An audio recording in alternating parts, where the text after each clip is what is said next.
آپ کے خادم نے، آپ کے غلام نے ایک کوڑا مجھے زیادہ مارا ہے اور مجھے اس کا انتقام چاہیے. فوراً اسی وقت حضرت علی رضی اللہ تعالیٰ عنہ نے قنبر سے کہا کہ اے قنبر ادھر آؤ اور دیکھو یہ یہودی کیا کہہ رہا ہے. قنبر نے اعتراف کیا کہ ہاں امیر المومنین مجھے شک ہے، پتہ نہیں 9 مارے تھے یا 10، تو یہ سوچ کر کہ 9 ہی مارے ہوں گے، ایک اور میں نے مار دیا. مجھے اعتراف ہے اس بات کا کہ ہو سکتا ہے کہ ایک کوڑا زیادہ لگ گیا ہو. حضرت علی نے فرمایا اب تم کھڑے ہو جاؤ، اور اس یہودی سے کہا کہ کوڑا لو اپنے ہاتھ میں، اور اس یہودی سے کہا کہ اب تم اپنا انتقام لے لو، بدلہ لے لو، اور ایک کوڑا اس یہودی نے مارا حضرت علی کے غلام. میں کہنا یہ چاہتا ہوں انسانیت اسی وقت محفوظ رہ سکتی ہے، اس کا تحفظ اسی وقت ہو سکتا ہے جب آپ عدل سے کام لیں گے. اور جہاں عدل و انصاف ختم ہوا وہاں انسانیت بھی مجروح ہوگی، انسانیت کا بھی خون ہوگا. اس لیے ہر حال میں اگر آپ یہ چاہتے ہیں کہ انسانیت مجروح نہ ہو، انسانیت محفوظ رہے، تو آپ کو عدل و انصاف قائم کرنا ہوگا. اور جتنا زیادہ عدل ہوگا دنیا میں اتنا ہی زیادہ امن ہوگا. آپ کو شاید یاد ہوگا حضرت علی رضی اللہ تعالیٰ عنہ نے بھی ایک یہودی کے خلاف مقدمہ دائر کر دیا تھا قاضی شریح کی عدالت میں کہ میری ایک زرہ ایک یہودی کے پاس ہے. اور جب یہودی کو پیش کیا گیا تو یہودی نے کہا وہ زرہ میری ہے. حضرت علی سے کہا گواہ پیش کرو. حضرت علی نے جو گواہ پیش کیے تھے شرعی اعتبار سے ان گواہوں کی کوئی حیثیت نہیں تھی. قاضی شریح نے امیر المومنین حضرت علی کے خلاف فیصلہ سنایا یہ کہتے ہوئے کہ اے علی آپ نے جو گواہ پیش کیا ہے وہ آپ کا بیٹا ہے، اور شریعت محمدی کے اندر بیٹے کی گواہی باپ کے حق میں تسلیم نہیں کی جاتی ہے. اے علی آپ نے دوسرا گواہ اپنا غلام پیش کیا ہے، غلام کی گواہی بھی مالک کے حق میں، آقا کے حق میں قبول نہیں کی جاتی ہے. لہذا یہ زرہ کا مالک یہودی ہے. حضرت علی کے خلاف فیصلہ سنایا. یہ عدل، یہ انصاف ہمیں یہ بتلا رہا ہے کہ جب اس طریقے کا عدل تھا، جب اس طریقے کا انصاف تھا تو انسانیت چین اور سکون کا سانس لیتی تھی. یقیناً آج عدل و انصاف ہمارے معاشرے سے ختم ہوتا چلا جا رہا ہے.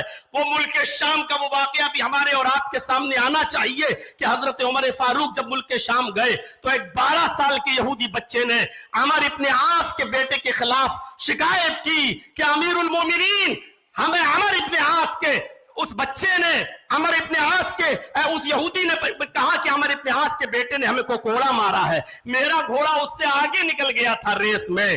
حضرت عمر فاروق نے یہ سنا تو فوراً غصے سے لال پیلے ہوئے حضرت عمر ابن عاص سے کہا کہ یہ کیا ہو رہا ہے. فوراً بلایا گیا. بیٹے نے، عمر ابن عاص کے بیٹے نے اپنا جرم کا اقبال کیا اور اس یہودی بچے سے کہا کہ تو بھی اپنا انتقام لے لے. ہماری حکومت، ہماری خلافت، ہماری چودراہٹ سب کچھ ہونے کے باوجود خود عمر ابن عاص کے بیٹے کو اس یہودی بچے نے کوڑا لگایا. میں علامہ احسان الہی ظہیر کی ایک بار تقریر سن رہا تھا. انہوں نے تو اپنے خطاب کے اندر یہ بھی کہا کہ ایک کوڑا حضرت عمر فاروق نے اپنے خاتم سے کہا کہ عمر ابن عاص کو بھی لگاؤ. جب عمر ابن عاص کو کوڑا لگا تو انہوں نے پوچھا کہ مجھے کیوں کوڑا مارا جا رہا ہے، میرا کیا قصور ہے؟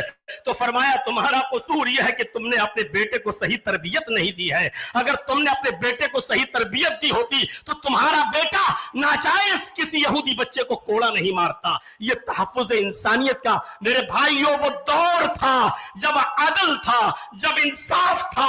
تو اس طریقے سے ہمارے معاشرے اور سماج اور سوسائٹی کے اندر انسانیت کا تحفظ تھا. آج ذرا آپ اپنے علاقوں میں دیکھیں، اپنے ملک کی بات تو چھوڑ دیجئے، کسی ایک چھوٹی بستی کے اندر بھی آپ کو عدل کے یہ نمونے نہیں ملیں گے، عدل کی یہ چیزیں آپ کے سامنے نہیں آئیں گی. قرآن کریم تحفظ انسانیت کے سلسلے میں اتنی عظیم بات کہتا ہے. میں جانتا ہوں جن لوگوں نے دیگر ادیان کا مطالعہ کیا ہوگا ان کو اچھی طریقے سے معلوم ہوگا کہ اس طریقے کی کوئی بات دوسرے مذہب میں اس کا عشیر بھی نہیں ملے گا، 10واں حصہ بھی نہیں ملے گا. من قتل نفسا بغیر نفس او فساد فکأنما قتل الناس جميعا. جس نے کسی ایک انسان کو قتل کر دیا، نفس واحد کا قتل کیا، ہندو مسلم کی قید نہیں، کسی ایک انسان کو اگر قتل کر دیا تو قرآن کہتا ہے یہ ہمارے اسلام کے اصول اور ضابطوں میں شامل ہے. صاف طور پر اللہ تبارک و تعالیٰ نے فرمایا کہ اس قاتل کو یہ جان لینا چاہیے کہ وہ صرف نفس واحد کا قاتل نہیں ہے, وہ ایک انسان کا قاتل نہیں ہے. فَكَأَنَّمَا قَتَلَ النَّاسَ جَمِيعًا, وہ ساری انسانیت کا قاتل ہے. ذرا تصور کریں, اس سے اگر مسئلے نکالیں تو بہت کچھ نکالے جا سکتے ہیں. ایک انسان کا قتل پوری دنیا کی انسانیت کا قتل. یعنی اگر آپ نے کسی ایک انسان کو اس کی ماں کی گالی دے دی تو آپ اس اکیلے کو گالی نہیں دے رہے ہیں, پوری ساری کائنات کی انسانیت کی ماں کو آپ گالی دے رہے ہیں. اگر آپ نے کسی ایک انسان کو ستایا تو ساری کائنات کے انسانوں کو آپ ستا رہے ہیں. یہ ہے اسلام کا تحفظ انسانیت کا نظام.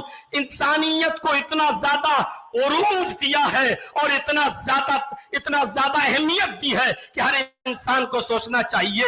جب ماحول خراب ہوتے ہیں تو جنگیں بھی ہوتی ہیں. اگر آپ ہمارے ملک پر کوئی ٹیڑھی نظر ڈال کے دیکھیں تو کیا ہمارا ملک خاموش بیٹھا رہے گا؟ ہوتا ہے. اسلامی دور میں بھی جنگیں ہوئی, لیکن تعجب کریں گے آپ. سوچئے اور سمجھنے کی کوشش کیجئے کہ اللہ کے نبی صلی اللہ علیہ وسلم کے زمانے میں بھی جنگیں ہوتی تھیں, لیکن آپ کو یہ معلوم ہونا چاہیے کہ ان جنگوں کے اندر بھی کتنی پابندی تھی کہ محمد رسول اللہ نے کہا اگر آپ کو لوگ مجبور ہی کر دیں اور لڑنے پر آپ آمادہ ہی ہو, اس کے علاوہ کوئی چارہ نہ ہو تو تم جنگ کرو. لیکن یاد رکھنا اس جنگ کے اندر بھی تمہارے لیے اصول ہے, اور اصول یہ ہے کہ تم کسی بوڑھے کے اوپر تلوار نہیں چلاؤ گے, تم کسی عورت کے اوپر تلوار نہیں چلاؤ گے, یہ تم کسی معصوم بچے کی گردن پر تلوار نہیں چلاؤ گے. یہ اصول اور یہ ضابطے بتائے ہیں. یہ نبی اکرم کا یہ فرمان پوری دنیا کی انسانیت کو سوچنا چاہیے کہ آج اسرائیل کس طریقے کی بمباری کر رہا ہے اور ناجائز طور پر فلسطین کے معصوم بچوں کو مار رہا ہے, قتل کر رہا ہے, عورتوں کو مار رہا ہے یا بیوہ کر رہا ہے. ساری دنیا کی انسانیت خاموش بیٹھی ہوئی ہے. وہ بچوں ہی کو ظلم و ستم کا نشانہ بنا رہا ہے, وہ وہاں کے لوگوں کو ناجائز طور پہ مار رہا ہے. میں کہنا یہ چاہتا ہوں کون غلط کون صحیح ایک الگ مسئلہ ہے, لیکن یہاں انسانیت مجروح ہو رہی ہے. محمد رسول اللہ صلی اللہ علیہ وسلم نے اس دور میں بھی یہی کہا تھا کہ کوئی بھی شخص جو ہے کسی بوڑھے کی گردن پہ تلوار نہ چلائے, کوئی بھی شخص کسی معصوم کی گردن پہ تلوار نہ چلائے, کوئی بھی شخص کسی عورت کو نہ مارے, کسی بوڑھے کو نہ مارے. یہ اصول اور یہ ضابطے متعین کیے تھے اسلام نے. میرے بھائیو, نبی اکرم صلی اللہ علیہ وسلم کے زمانے میں بھی جنگیں ہوا کرتی تھیں, اور آپ غزوات و سرایا کی تعداد جوڑیں.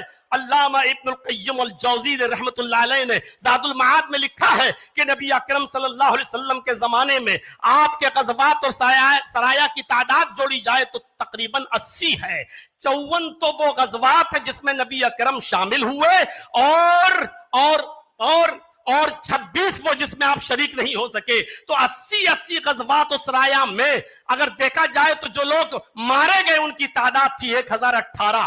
80 جنگوں میں وہ بھی غیر مسلم اور مسلمان دونوں کو جوڑا جائے 1018. اگر 80 سے ڈیوائیڈ کر دو تو 13-14 بھی ایک جنگ میں نہیں پڑ رہے ہیں. تو یہ تھی تحفظ انسانیت کا میرے بھائیوں ایک معیار جو اسلام نے متعین کیا ہے. اللہ تبارک و تعالیٰ سے دعا ہے کہ بار الہ ہماری خطاؤں کو معاف فرما کر ہمیں انسانیت کے تحفظ کی بقا کے لیے ہمیں کوشش کرنے والا بنا دے. وما علینا الا البلاغ المبین وآخر دعوانا ان الحمد للہ رب العالمین. السلام علیکم ورحمۃ اللہ وبرکاتہ.